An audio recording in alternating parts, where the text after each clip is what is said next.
Komm, sei nicht müde, denk an Tochter und Sohn und tu was für die kommende Generation. Strontium 90, Strontium 90 fällt auf die ganze Welt. Strontium 90, Strontium 90 vergiftet Flur und Feld. Denn der Niederschlag fällt auf Menschen und Stadt. Bald strahlen wir wie ein Leuchtziferblatt. Schluss mit Strontium 90, es vergiftet die Welt. Liebe TV21 Zuseher, Zuseherinnen, wir machen hier die Hiroshima-Aktion. Heute ist der Jahrestag des Atombombenabwurfs auf Hiroshima. Das war am 6. August 1945. Und am 9. August 1945 wurde eine Atombombe auf Nagasaki abgeworfen. Eine Aktion gegen Atomwaffen, für eine atomwaffenfreie Welt, gegen Krieg und im Zuge der Diskussion, das hat sich entwickelt, auch gegen Atomkraftwerke. Und seit 1998 sammeln wir Grußadressen, sowohl von prominenten Persönlichkeiten aus der Politik, aus der Kultur, aus der Kunst, von den Religionen, als auch von Basisaktivisten, Aktivistinnen. Im ersten Jahr haben wir noch alle Grußadressen vorgelesen, das waren so circa 50. Und jetzt versuchen wir es halt hier so zu veröffentlichen, aber alle Grußadressen können auch nachgelesen werden auf www.hiroshima.at.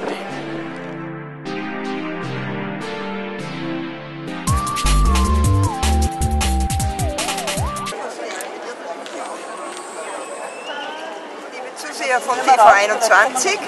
Wir sind heute hier am 6. August am Stephansplatz. Es ist der Jahrestag von dem Abwurf der Atombombe auf Hiroshima. Und das nehmen wir zum Anlass, um überhaupt dagegen zu demonstrieren, dass man Atomkraft weiterverwendet, denn auch die Atomkraftwerke sind nicht das, also was sie uns verkauft werden als friedliche Nutzung, sondern wie man also an Tschernobyl gesehen hat, wie man an Three Mile Island und an noch etlichen anderen Orten gesehen hat, sind sie eine Quelle von Unfällen und bedrohen unser Leben und sind eigentlich nur für die Betreiber ein Bombengeschäft, aber nur dann, wenn sie eben vernachlässigen, was es da an Krankheiten, an Unfällen, an zum Beispiel in Tschernobyl, an verbrannter Erde. Die Leute, die in Tschernobyl gewohnt haben, haben ihre Heimaten verloren. Das ist so, wie wenn plötzlich ganz Tirol nicht mehr besiedelbar ist. Und die Atomlobby versucht, das Ganze runterzuspielen. Die WHO hat zum Beispiel einen Vertrag mit der Atombehörde. Die dürfen an Kranken und an Toten nur das berichten, was ihnen die Atombehörde erlaubt, was an sich ein Wahnsinn ist.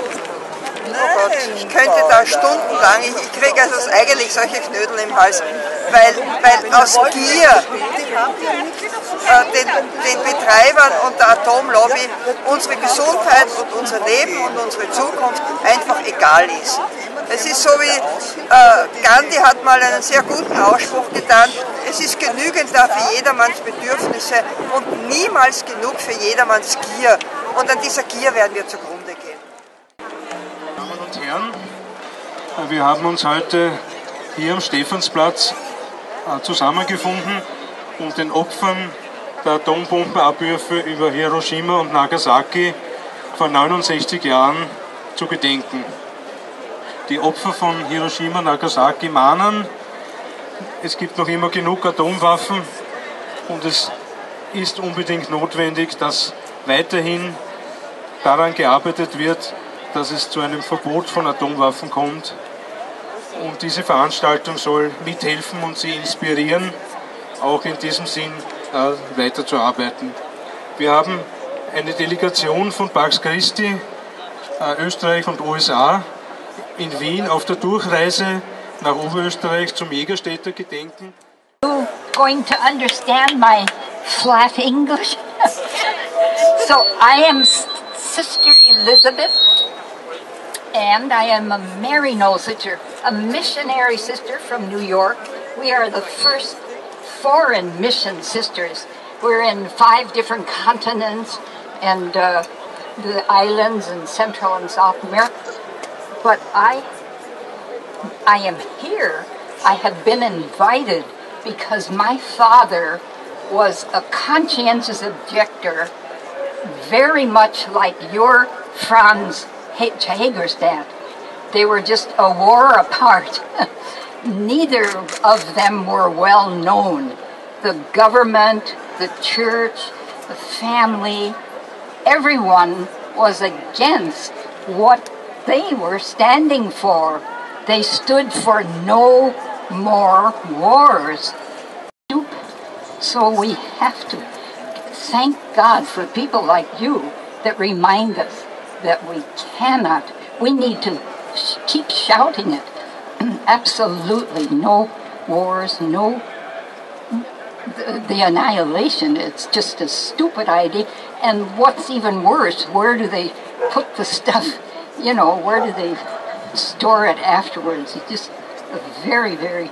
So we thank God in deep heartfelt gratitude for what the Austrians have done and what you keep doing. God bless you, one and all. This is such an inspiration, your whole remembering this and bringing us to remember, to never forget. And we just need to keep shouting to the housetops. Thank you so much. I'm Pat McSweeney from Boston. I live near Boston and Cape Cod, two places you've heard about, I'm sure.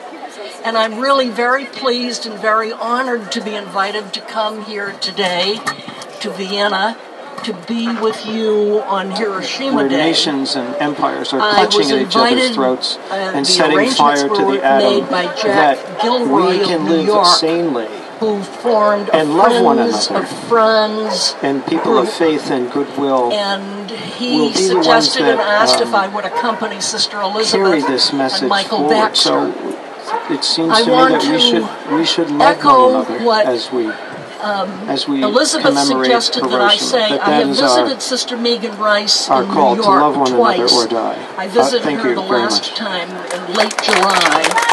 She's 84 years old. She's in federal prison, but she's doing very well. She makes her mission really helping the women in prison. She feels inspired by them. She realizes that many of them are in prison unjustly and unfairly. So she looks fine. Her spirits are good. As a matter of fact, she looks so well, I said, I think I should try to get sent to prison, have a little rest. But I thank you with all my heart, you Austrian people, because you're leading the way by saying that your country will not have anything to do with nuclear power or nuclear weapons. Hi, my name is Michael Baxter, and Elizabeth Jungmeyer is my host. I come from the United States as well.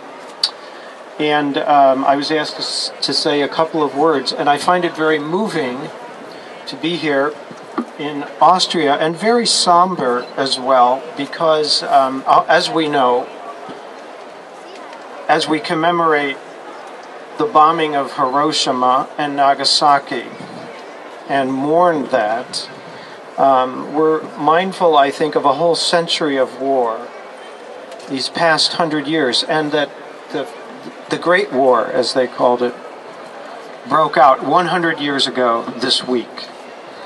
People were marching off to war.